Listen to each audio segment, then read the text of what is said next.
বারবার এই যে 7টা মামলার পিছনে আমরা মৌলভীবাজার বড়লেখায় আজিরা দিতে দিতে আমাদের মানে আমরা নেক্সট নাবুদ হয়ে আছি।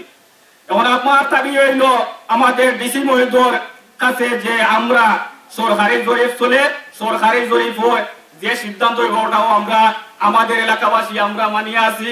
কিন্তু এই বাগান শাহবাজপুর বাগান কর্তৃপক্ষ বারবার এই কথা দিয়ে আমরা বারবার এই মিথ্যা মামলা দিয়ে হরানি করা।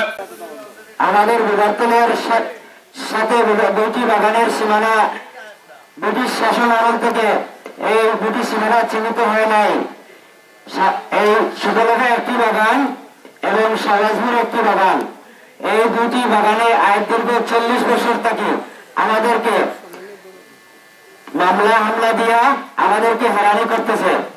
এবং এই সুতলেখা এই যে শাহবাজপুর গার্ডেন স্কোয়ার কোম্পানি 2007 সালে ইজারাযুক্ত লিজ দিয়ে আমাদের বিবর্তনের মানুষের অত্যাচার জুলুম চালাচ্ছে।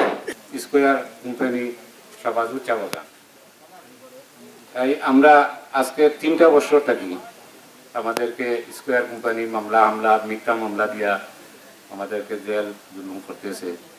তাই তাদের আমরা চাই যে তাদের যে নিজের যে জায়গাগুলো আছে এই জায়গাতে আমরা বসবাস কোনো সময় করতে চাই না। এবং আমাদের যে খাস যেগুলা সরকারের ভূমি আছে এগুলো আমরা এই 60-65 বছর থাকি আমরা এখানে চাষাবাদ করিয়া আমরা খাইতেছি। এবং সরকারের কাছে আমাদের অনেক আগে থেকেই আমরা দাবি করি আসতেছি যে আমাদের এই জায়গাগুলা নামকরণ করে এবং রেকর্ড মুক্ত করে দেওয়ার জন্য আমরা অনেক মুরব্বিয়ানে এই আজকে 15-20 বছর থেকে এই অনেক জায়গায় দরখাস্ত দিয়ে আসতেছে। দীর্ঘ 3 বছর থেকে স্কোয়ার কোম্পানি আমাদেরকে মিথ্যা মামলা দিয়ে বিভিন্ন ধরনের চাঁদাবাদী গাছ কাটা এই সেই সব কিছু মিথ্যা মামলা দিয়ে আমাদেরকে জেল জুলুম করিয়া আমাদেরকে হয়রানি করতেছে। যে আমাদের মুবারতল ভূমির অধিকার সব মানুষের প্রয়োজন। আমরা আজ আমাদের বাপচাচা এই দুনিয়া ছেড়ে চলে গেছেন, আজকে আমাদের জন্মভূমি। আমরা এখানে বাপচাচার থেকে আমার পূর্বপুরুষ থেকে আমরা বসবাস করিয়া আসিতেছি। ভূমি হয়ে আমাদের উপরে একটা বদনাম চড়াচ্ছে শাহবাজপুর স্কোয়ার কোম্পানির চা বাগান। এই মুবারতল আমরা সরকারি জায়গায় সরকারি মানুষ, আমরা এই বাংলাদেশের কি নাগরিক নাই।